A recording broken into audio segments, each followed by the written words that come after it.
이것은 스승의 목소리이다. 외침과 어루만짐이다.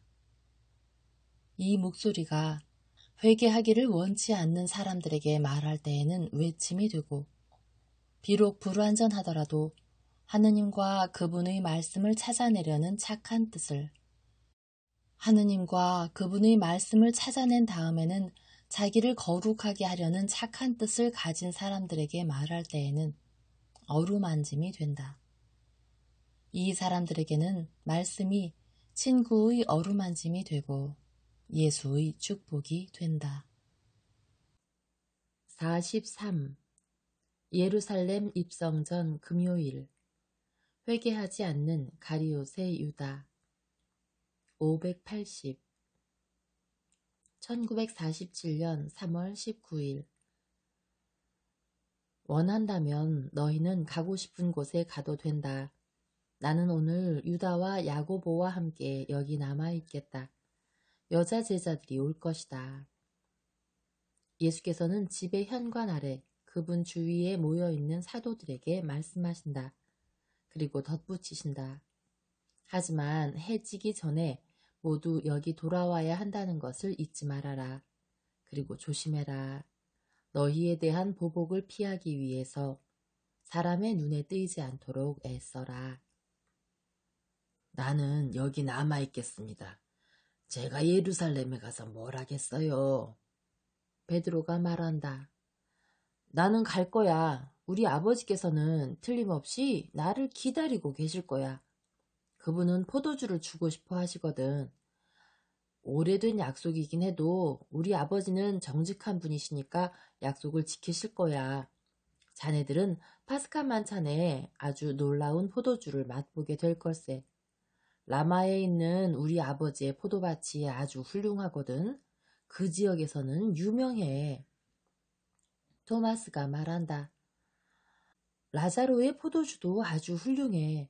나는 등불 명절 때 그 잔치에서 맛본 포도주를 정말 잊지 못할 것 같아. 마테오가 본의 아니게 미식가처럼 말한다. 그럼 자네의 기억은 그 어느 때보다 새로워질 걸세. 왜냐하면 라자로가 내일 큰 잔치를 베풀라고 명령하고 있는 것 같거든. 준비하는 걸 봤어. 제베데오의 야고보가 말한다. 그래? 다른 사람들도 올까? 안드레아가 묻는다. 아니, 막시미노한테 물어봤는데 아니라 그러더라고. 아, 그러지 않으면 나는 아내가 보내준 새 옷을 입으려고 했는데. 필립보가 말한다. 나는 새 옷을 입을 거야. 그걸 파스카에 입으려고 했지만 내일 입어야겠어. 우리는 내일 지난 며칠 동안보다 더 조용히 지내게 될 거야. 바르톨로메오가 말을 하다가 중단하고 생각에 잠긴다. 저는 시내로 들어갈 때 새 옷을 입으려고 합니다. 선생님께서는 어떠십니까? 요한이 묻는다. 나도 그러겠다. 나는 주홍빛 옷을 입겠다. 선생님께서는 왕처럼 보이실 거예요. 사랑받는 사도가 화려한 옷을 입으신 예수를 상상하며 감탄한다. 하지만 내가 그걸 마련해드리지 않았더라면 그런 옷을 입으실 수도 없었을걸. 그 주홍빛 염료는 내가 몇 년 전에 마련해드린 거거든. 가리오 사람이 자랑스러워하며 말한다. 정말이야? 와, 아무도 그런 걸 생각을 못했네. 선생님께서는 항상 아주 겸손하셔. 그분께서는 지나치게 겸손하시네. 그분께서 왕이 되셔야 할 때가 지금이야. 우리는 기다릴 만큼 기다렸다고. 만일 그분께서 옥좌 위의 왕이 아니시라고 해도 그분의 품위를 위해서 적어도 그분의 지위에 어울리는 옷은 입으셔야지. 나는 모든 걸 보살피네. 유다, 자네 말이 옳아. 자네는 세상의 풍습을 잘 알지. 우리야 보잘것없는 어부들이지만. 호숫가 출신의 사람들이 겸손하게 말한다.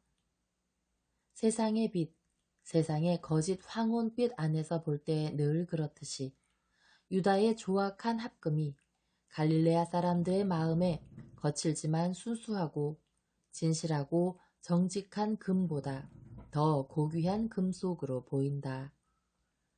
열성당원과 알페오의 아들들과 말씀하고 계시던 예수께서는 돌아서서 가리오 사람과 몹시 겸손하고 유다에 비해 가진 것이 없기 때문에 머쓱해진 그 정직한 사람들을 바라보신다. 그분께서는 말없이 고개를 끄덕이신다.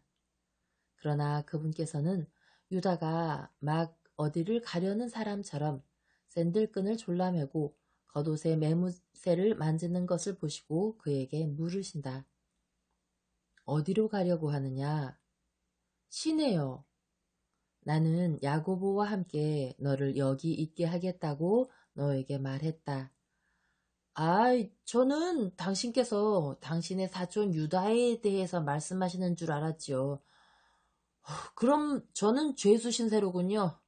참. 그는 비웃는다. 베타니아에는 사슬도 창살도 없어. 여기에는 그저 자네의 선생님의 바람이 있을 뿐이네. 그리고 나는 그 소원에 따라 갇힌 자가 되었으면 좋겠네. 열성당원이 말한다. 아유, 물론이지. 농담한 거야. 사실 나는 우리 어머니의 소식을 듣고 싶어서 그래. 분명히 가룟옷의 순례자들이 예루살렘에 왔을 거고. 아니다. 이틀 후에는 우리 모두가 예루살렘에 갈 거다. 너는 지금은 여기 남아 있어라. 예수께서 권위 있게 말씀하신다. 유다는 고집하지 않는다. 그는 겉옷을 벗으며 말한다. 그럼 누가 시내로 갑니까? 우리가 분위기를 좀 알아야 될 텐데요. 제자들은 뭘 하고 있는지. 나는 친구들에게 가서 소식을 듣고 싶기도 했고요. 제가 베드로에게 약속을 했거든요. 상관없다. 너는 여기 남아 있어라. 네가 말한 것 중에 필요한 것은 아무것도 없다. 그것들은 꼭 필요한 것이 아니다. 하지만 토마스가 간다면 선생님, 저도 가고 싶습니다. 저도 약속했으니까요. 저는 한나스의 집에 친구들이 있습니다. 그리고 요한이 말한다. 아들아, 네가 거길 가겠다고? 만일 그 사람들이 너를 붙잡으면 어쩌려고 그러니? 그들에게 다가왔던 살로메가 묻는다. 만일 그들이 저를 붙잡으면요? 제가 무슨 잘못을 했나요?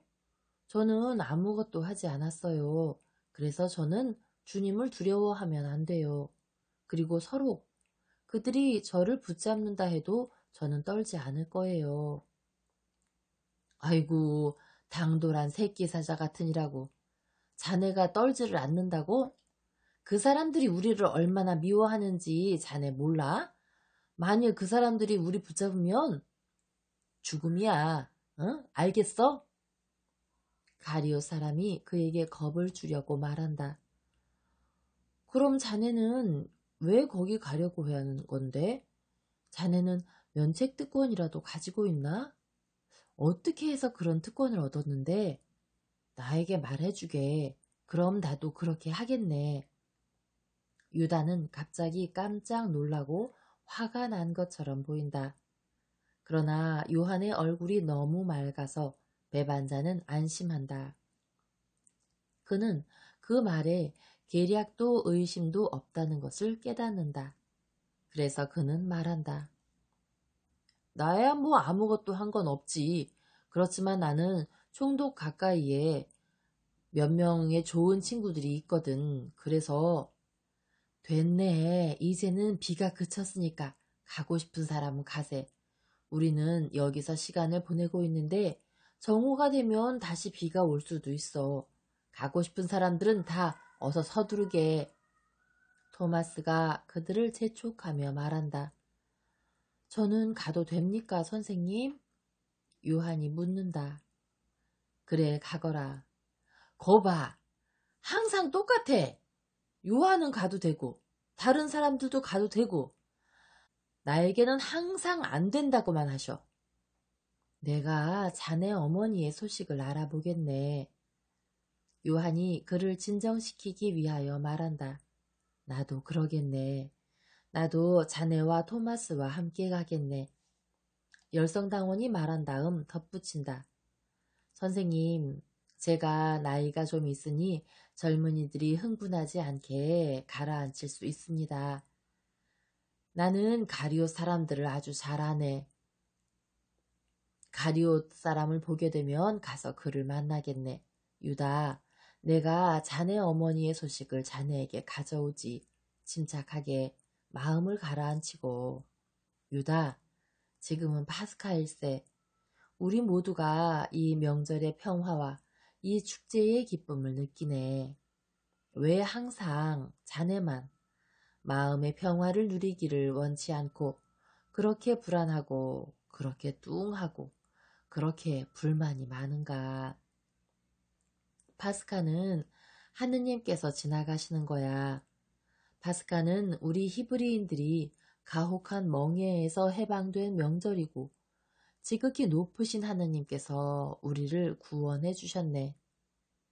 지금은 고대의 사건이 되풀이될 수는 없기 때문에 그 상징만이 남아있는 거지. 파스카, 그것은 마음의 해방이고 정화이며 어린 양의 피의 세례야. 원수의 힘들은 그 피로 표시된 사람들을 해칠 수가 없어. 정화와 해방과 우리의 구세주 하느님께 대한 흠숭의 이 명절로 새해를 시작하는 것은 참으로 아름다운 일이네. 선생님, 저를 용서해 주십시오. 제가 입을 다물었어야 되는데 또 말을 좀 했습니다. 선생님께서 여기 계셔서 저희들의 마음을 바로잡아 주시는데요. 시몬, 나도 그렇게 생각하고 있었네. 나는 한 분이 아니라 똑같은 선생님 두 분을 모시고 있는 것 같다고. 그건 너무 많아. 가룟 사람이 화를 내며 말한다. 베드로는 이번에는 자제하지 못하고 쏘아붙인다. 그리고 만일 자네가 이따위 소리를 지금 바로 멈추질 않으면 자네는 세 번째 선생을 모시게 될 텐데 그건 나야.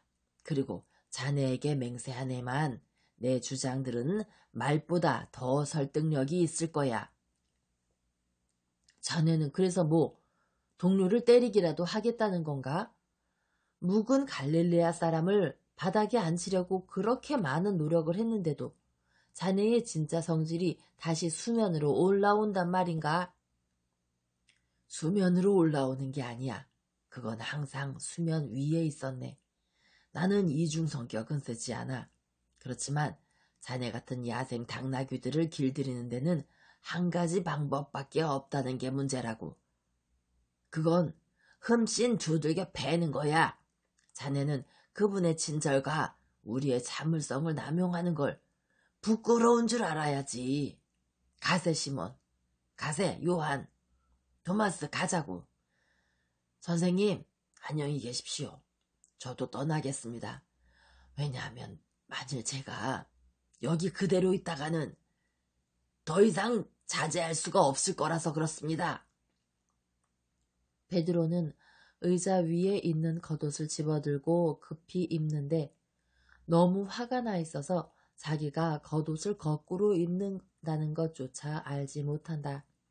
그래서 요한이 그에게 그것을 알려주고 제대로 입도록 도와주어야 할 지경이다. 그는 자기의 분을 사기기 위하여 두 발로 땅을 치면서 떠나간다. 그는 흥분한 작은 황소와도 같다. 다른 사람들은 쓰여 있는 것을 읽을 수 있도록 펼쳐진 책들과도 같다. 바르톨로메오는 다른 이들의 얼굴들을 살피지 않기 위하여 아직 흐린 하늘을 향하여 늙은이의 야윈 얼굴을 쳐들고 바람을 살펴보고 있는 것 같다.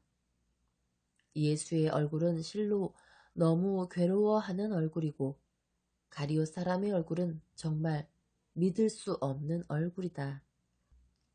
마테오와 필립보는 분노로 번뜩이고 있는 눈이 예수의 눈과 아주 많이 닮은 타데오를 바라보는데 그들 두 사람은 같은 생각을 하고 있다. 그들은 타데오를 두 사람 사이로 끌고 와서 시몬의 집으로 이어지는 정원한 오솔길로 밀면서 말한다. 자네 어머니께서는 우리가 그 일을 하기를 원하셨어. 제베데오의 야고보, 자네도 같이 가는 편이나. 그들은 살로메의 아들도 끌고 간다. 안드레아는 알페오의 야고보를 쳐다보고 야고보는 안드레아를 쳐다본다. 똑같은 억제된 고통을 나타내는 두 얼굴이다. 그들은 무슨 말을 해야 할지 몰라서 두 소년들처럼 서로의 손을 잡고 슬퍼하며 나간다. 살로메는 여기 있는 유일한 여자 제자인데 그녀는 감히 움직이지도 말을 하지도 못하고 마치 자기가 있어 비열한 사도의 다른 말들을 억제하기를 원하는 듯 떠날 결심조차 하지 못한다. 다행히 라자로의 가족은 아무도 여기 없다. 복되신 동정녀께서도 여기 계시지 않는다. 유다는 자기의 주위에 예수와 살로메만이 있는 것을 본다. 그는 이분들과 함께 있기가 싫어서 그들에게 등을 돌리고 자스민을 올린 퍼골라 쪽으로 간다. 예수께서는 그가 가는 것을 보신다. 그분께서는 그를 지켜보신다. 그분께서는 유다가 정자에 앉는 채 하다가 뒤쪽을 통하여 살짝 밖으로 빠져나가 벌통들이 있는 허브 화단과 진정한 정원을 분리시키는 장미, 월계수, 회양목들의 산울타리 사이로 사라지는 것을 지켜보신다. 거기서는 넓은 정원의 담장들에 나 있는 작은 문 중 하나를 통하여 바깥으로 나갈 수 있다. 그 정원은 마치 공원처럼 넓은데 그 양쪽 경계에는 대로처럼 넓은 아주 키가 큰 산 울타리들이 있고 그 울타리들은 군데군데 출입구가 있어 그리로 목장과 밭, 과수원, 올리브밭과 시몬의 집에도 갈 수 있는 격자문으로 통하게 되어 있다. 이 출입구들은 이 정원을 이 모든 것들과 연결시킴과 동시에 차단하기도 한다. 이 정원의 다른 두 쪽에는 육중한 담장이 있는데 거기에는 두 개의 길로 나가는 문이 있다. 하나는 작은 길이고 하나는 큰 길이다. 두 길은 서로 교차하는데 작은 길은 베타니아를 가로질러 베들레헴으로 향한다. 예수께서는 가룟 사람이 무엇을 하고 있는지 보시기 위하여 가능한 한 몸을 고추 세우시고 필요할 때는 최대한 위치를 바꾸시기도 하시는데 그분의 두 눈은 불타고 있다. 마리아 살로메는 두 사람을 본다. 그리고 그녀는 알아차린다. 살로메는 키가 그리 크지 않아 볼 수는 없지만 그녀는 정원의 경계에서 무슨 일이 일어나고 있는지를 알아차린다. 그녀는 중얼거린다. 주님, 저희를 불쌍히 여겨주십시오. 예수께서는 그녀의 탄식을 들으시고 잠깐 돌아서서 이 착하고 순박한 제자를 바라보신다. 그녀는 자기의 아들들을 위하여 명예로운 자리를 정할 때 어머니로서의 자존심을 생각했을 수도 있었다. 그러나 그들이 훌륭한 사도들이었기 때문에 그녀는 적어도 그렇게 할 수 있는 위치에 있었다. 그리고 그녀는 선생님의 꾸중을 겸손하게 받아들였고 그것으로 마음이 상하지 않았고 그분으로부터 멀어지지도 않았다.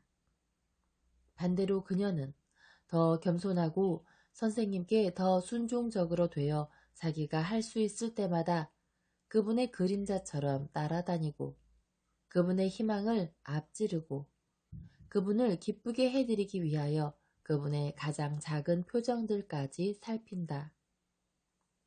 지금도 착하고 겸손한 그녀는 선생님을 위로해드리고 그분을 괴롭히는 의혹을 가라앉혀드리려고 애쓰며 말한다. 보이세요? 저 사람은 멀리 가고 있지는 않습니다. 자기 겉옷을 저기 내버려두고 다시 집어들지를 않았잖아요. 불밭으로 가서 화를 가라앉히려고 하는 겁니다. 유다는 제대로 차려입지 않고는 절대로 시내에 가지 않을 거예요. 유다는 가고 싶다면 벌거벗고라도 갈 겁니다. 사실 보세요. 이리로 오세요. 아이고, 저 사람이 격자문을 열려고 하는군요. 그런데 그거 잠겨 있어요. 저 사람이 양봉장에 하인들 중 한 사람을 부르고 있는데요. 예수께서 큰 소리로 외치신다. 유다야, 기다려라. 너에게 할 말이 있다. 그분께서는 막 그에게로 가려고 하신다. 제발요, 주님. 제가 라자로를 그리고 주님의 어머니를 부르겠습니다. 선생님, 혼자 가지 마세요. 예수께서는 빨리 걸으시면서도 살짝 뒤를 돌아보시며 말씀하신다. 나는 그렇게 하지 말라고 당신에게 명령합니다. 그러지 말고 조용히 계세요. 누구에게도. 누가 나를 찾는다면 나는 유다와 잠깐 산보하러 갔다고 하세요. 만일 여자 제자들이 오면 기다리라고 하시고요. 곧 돌아오겠습니다. 살로메도 대답하지 않고 가리오 사람도 대답하지 않는다. 예수께서 그들을 멈추게 하신 곳에 살로메는 집 옆에, 유다는 울타리 곁에 머물러 있다. 살로메는 그분께서 멀어져 가시는 것을, 유다는 그분께서 자기에게 다가오시는 것을 바라본다. 요나, 문을 열게. 나는 내 사도와 함께 잠시 나가려고 하네. 그리고 만일 자네가 여기 머무를 생각이라면 자네는 우리가 나간 다음에 문을 닫을 필요가 없네. 나는 곧 돌아오겠네. 그분께서는 큰 열쇠를 손에 들고 어리둥절한 채 서 있는 농부 하인에게 친절하게 말씀하신다. 무거운 철문은 삐걱거리는 소리를 내며 자물쇠를 작동시키자 열릴 때 귀에 거슬리는 삑 소리를 낸다. 이 문은 거의 열지를 않는 문이어서요. 하인이 미소 지으며 말한다.